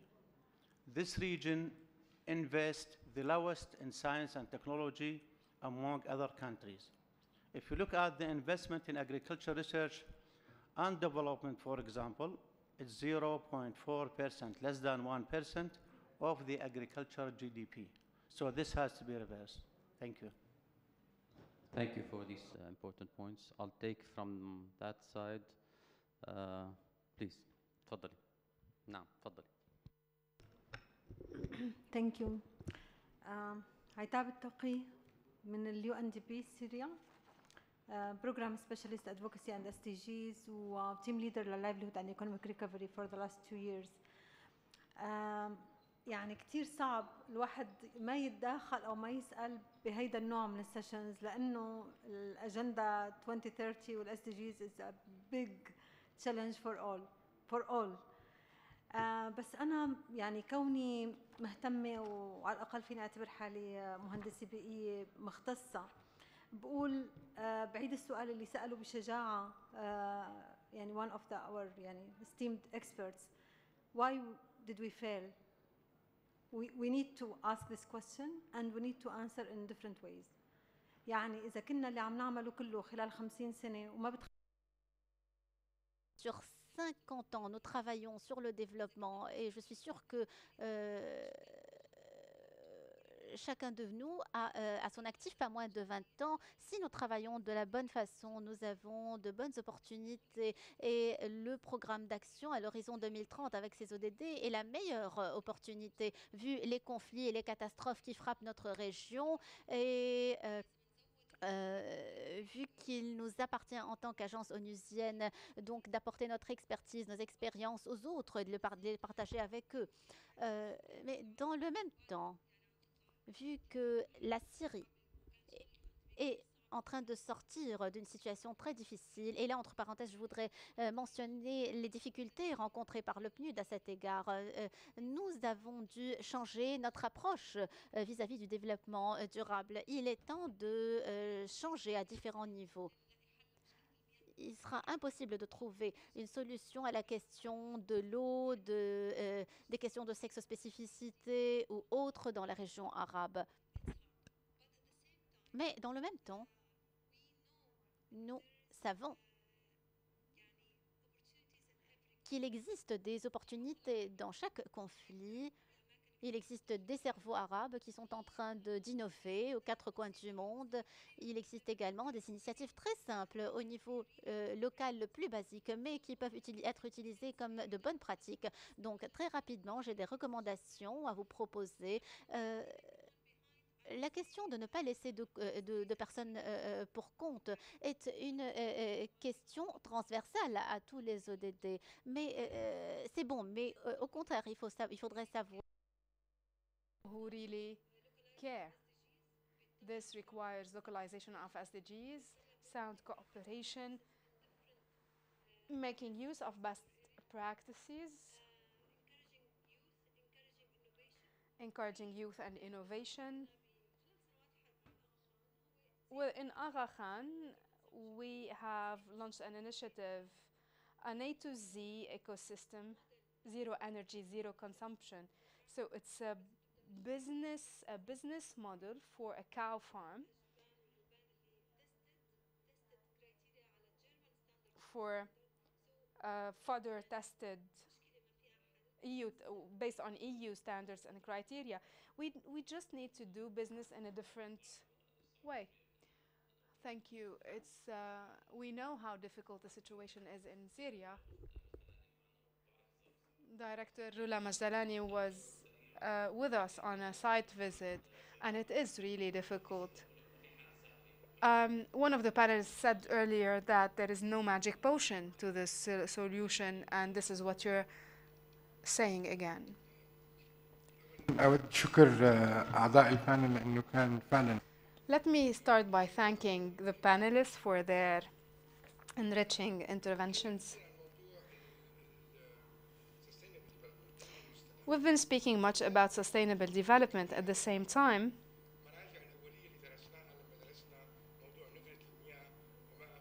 we go back to our original literature in defining water scarcity. One of the definitions of water scarcity and spoke about being water scarcity being an obstacle to development.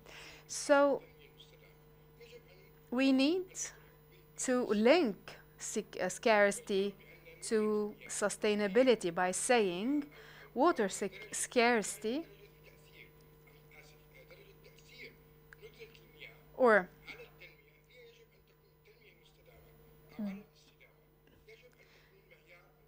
the impact of water scarcity and on sustainability should be a main criteria that needs to be measured.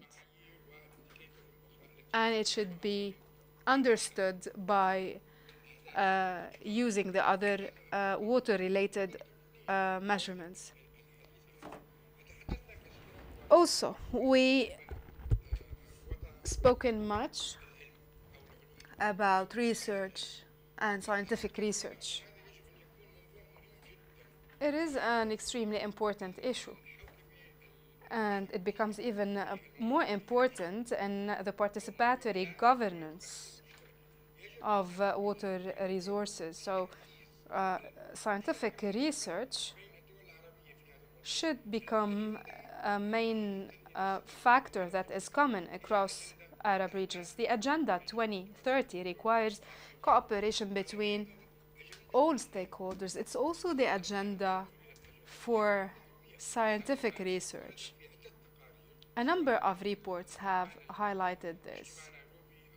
Nairobi meeting and following meetings have indicated that. We need to make use of scientific competencies and research competencies in the Arab region and use their knowledge in an informed decision making. My last point, the tripartite or the tripartite structure, the three-level structure, governance, information, participation. Those are all pillars of good governance. Sharing information, participation. These are important issues in any good governance scheme.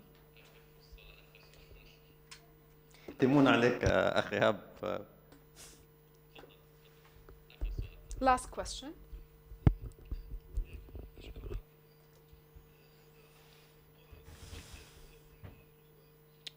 A very important issue. MP Mu'taz Abu Rahman from Jordan, the head of the Financial Commission. My question, when we look into the budget in Jordan, and when we specifically look into water resources and related budgets, we know that we have around 45% water squandering, or the percentage of water squandering is more than 45%, which impacts on the budget. There may be more scientific methodologies to reduce these levels of squandering. Also, the high cost of water is also tightly related to the high cost of energy. So sustainable solutions should link water and energy. I might be coming from a financial angle, but I would like to hear from the technical experts. 1 minute for every panelist to answer the questions that were raised. So, the link between water and energy, Dr. Ham.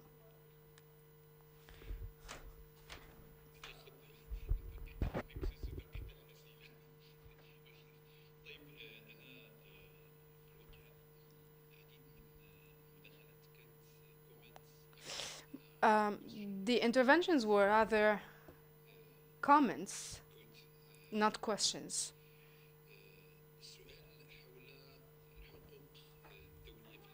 The international rights to water since 2010, water was established as a basic human right. I think it's a problematic issue. The problematic issue in any international instrument lies in the implementation. I've attended a session in Brazil with His Excellency the Minister on the mechanisms of reinforcing the right and enhancing the right to water at an international level. A question to the UNDP. Why nothing is moving as it should be? It's a question to not only to the Arab world, it's for everyone. And it's a complicated situation.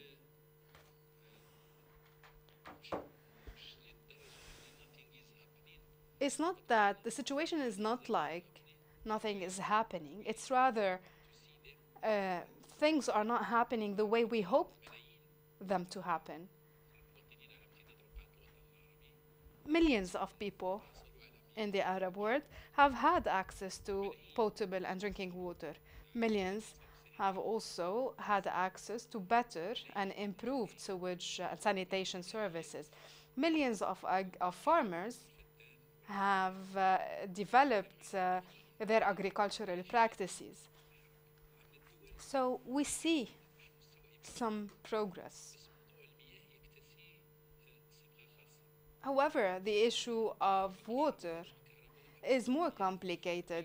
We've asked the acting minister of water in Kuwait in the Brazil forum, and we asked him, why don't you ask people to pay anything against the water services? Because it is costly, at least in terms of the energy cost.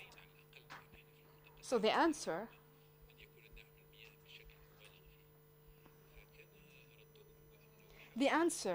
was, in 2014 we tried that, and we have submitted a draft law to the parliament. The parliament refused even to discuss the draft law. So in the Arab world, it's not only the problem is not only at the level of the government, it's also at the level of the end user. So it's a cycle.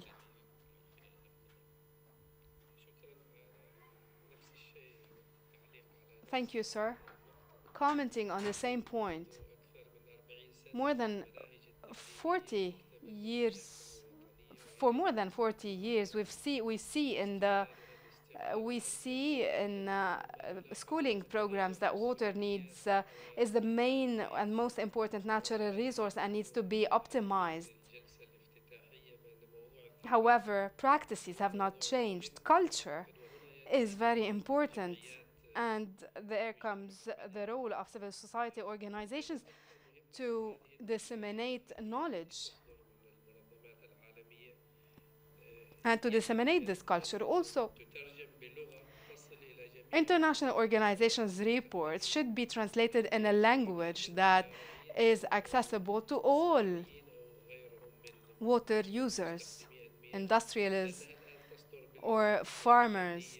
We know that these are issued using are written in a technical language that is not understandable by all users. We're trying now to work on the documents and the reports that have been issued last year, trying to simplify the language and disseminate them to all segments of society.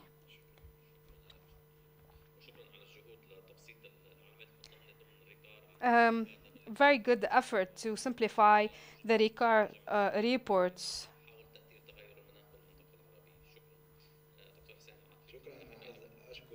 Dr. Hussein, I want to thank the participants for staying with us till now.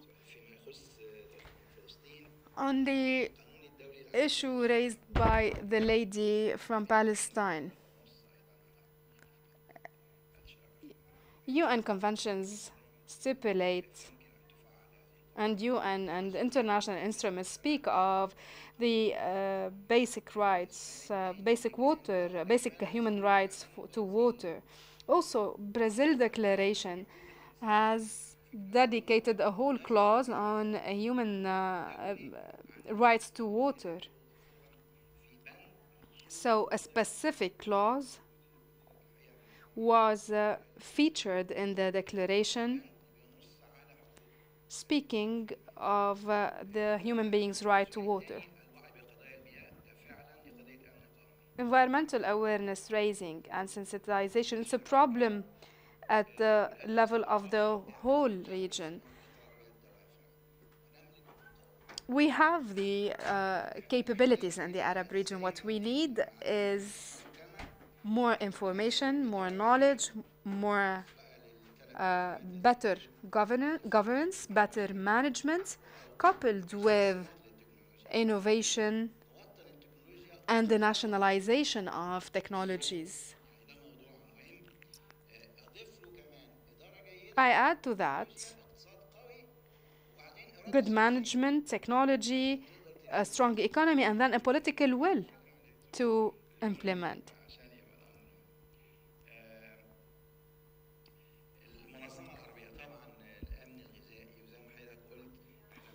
The Arab Organization on the food security. As you said, we rely much on food exports.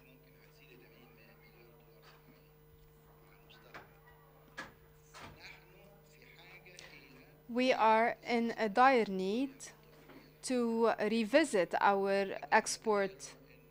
import policies.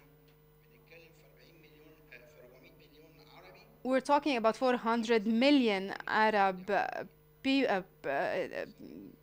persons. So I think we can speak of an Arab bloc that can lobby and change things.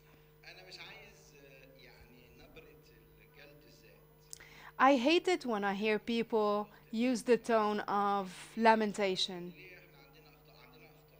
and autoflagellation. Yes, we do have shortcomings and problems, but on the other hand, we have success stories.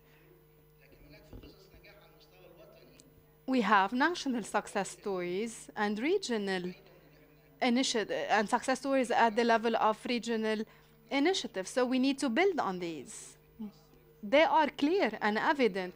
Morocco, Saudi Arabia, Jordan.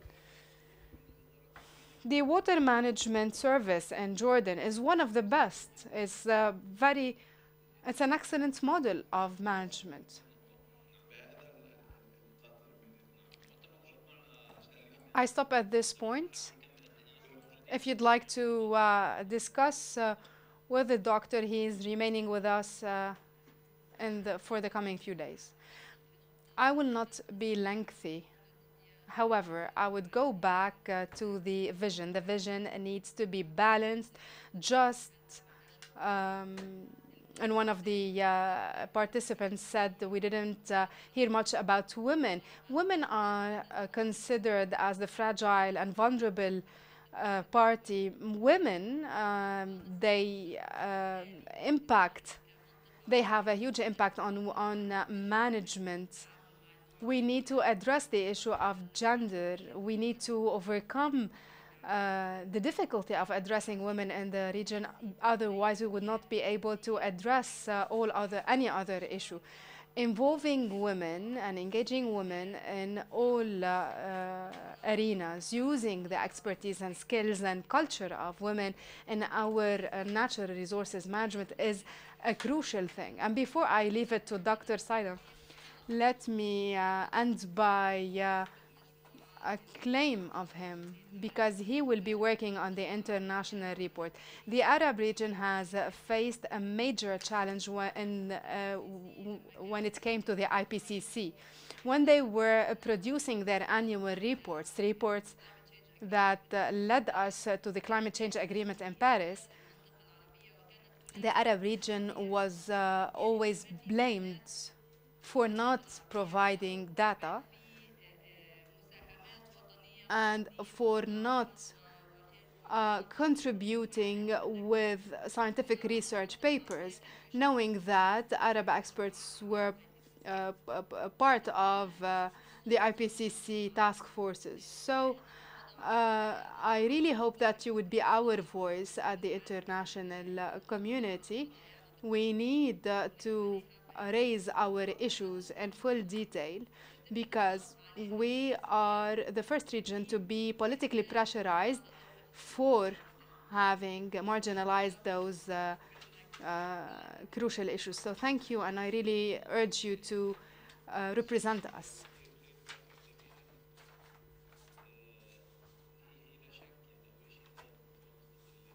Why are we called an independent group? Because we are coming from a scientific background. However, we can't but represent represent the perspective of the Arab region.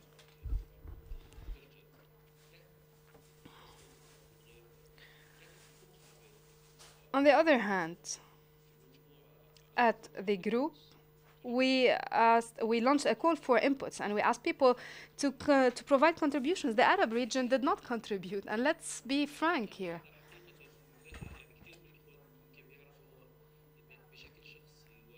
Personally speaking, and many people know, I have urged people to participate. There is a huge database with all scientific paper. Nothing in the report is not substantiated with scientific facts. We can't rely, we cannot feature information based on personal opinions. The report has to be based on science. Very briefly, on the issue of farming and agricultural use of water and consumption of water in agricultural sector.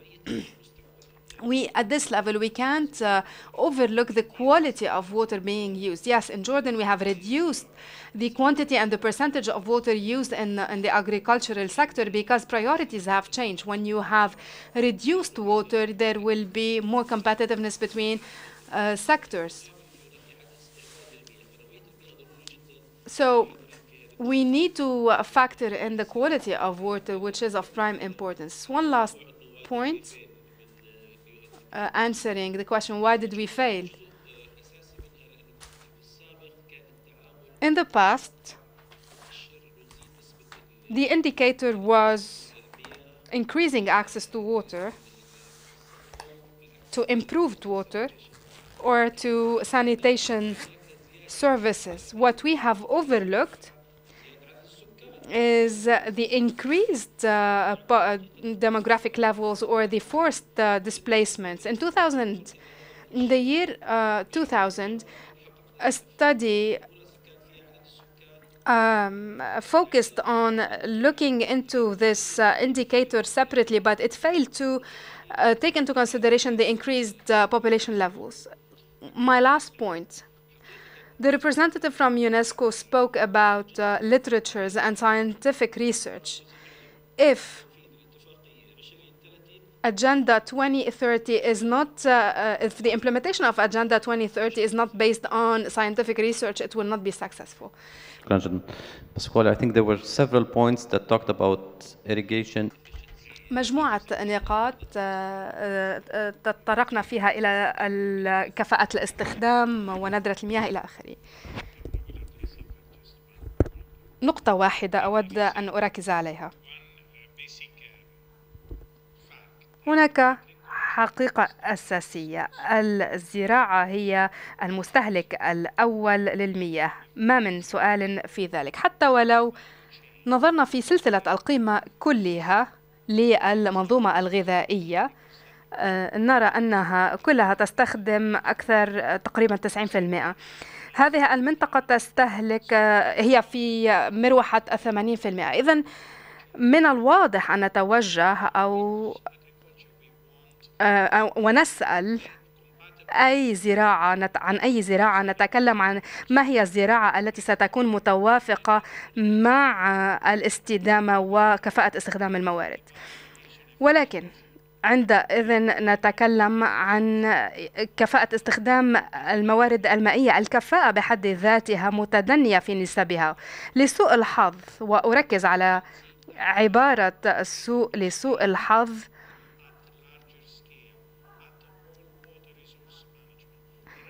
هناك الكثير من على مستوى الزراعات ليس هناك تحقيق لوفرة المياه.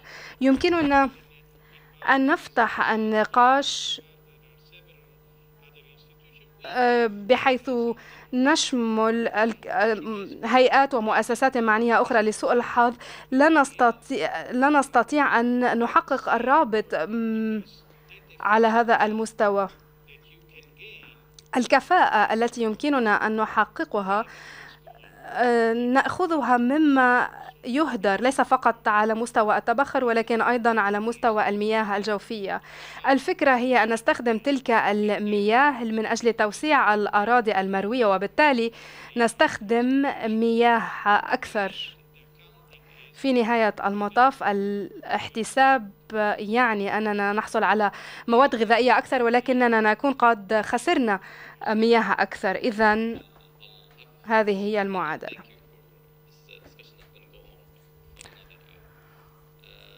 النقاش قد يطول ويطول. قبل أن أترك الكلمة لكارول، أشكر فريق الترجمة على بقائه معنا لمدة ساعة إضافية بكاملها، وأشكر المتحدثين أيضا على بقائهم معنا. أترك الكلمة لكارول لكي تختتم أعمال هذه الجلسة. شكرا. شكرا لك زياد على تيسير هذه الجلسة. سوف أتوخى الاقتضاب من مختلف المناظير التي استخدمناها اليوم للتحدث عن مياه، مثلا المنظور العربي وأيضا المحاور المتعلقة بالأهداف والغايات والمؤشرات والمحاور، وأيضا الرابط، سواء كنا نتحدث عن المياه والطاقة والأمن الغذائي والأراضي وأيضا أبعاد التغير المناخي وحقوق الإنسان وسواها. بإمكاننا أن ننظر إلى هذه المشكلة من مختلف العدسات، عدسة النزاع والتعقيد الذي تعيش في ظله منطقتنا، بدون أن ننسى بالطبع أن لا تزال الكثير من البلدان فقيرة في منطقتنا. هناك دول ذات مدخول متدن في منطقتنا تحاول أن تستجيب لأكثر الاحتياجات بساطة وأساسية. نحن نرفع الصوت بالحديث عن حقوق الإنسان في الوصول إلى الصرف الصحي والمياه، وهذه حقوق أساسية من حقوق الإنسان منصوص عليها بموجب القانون الدولي، ولابد من تعزيز توفير هذه الحقوق لا سيما على الصعيد الوطني والإقليمي والعالمي. وأود أن أقول أن في تاريخ 22 آذار مارس من العام الماضي انطلقت عشرية جديدة، وهي عشرية أو عقد العمل المائي من عام 2018 وصولا إلى عام 2028. وقد أطلقت الأسرة الدولية ممثلة بجمعية العمل الأمم المتحدة هذا العقد، وذلك بهدف إيلاء أهمية أكبر وأولوية قصوى للمياه على أجندة عام 2030. بإمكانكم أن تبحثوا عن هذه المبادرة على شبكة الإنترنت، وبإمكانكم أن تطلعوا على مختلف المبادرات التي لجأنا إليها للارتقاء بموضوع المياه على مختلف الأصعدة، وخصوصا حقوق الإنسان، بأن لا نخلف أحدا على قارعة الطريق. شكرا لكم، لقد تأخرنا ساعة كاملة وبقيتم معنا حتى الساعة 6:30. نراكم يوم غد ونستأنف المداولات بتمام الساعة 9 صباحا. شكرا جزيلا.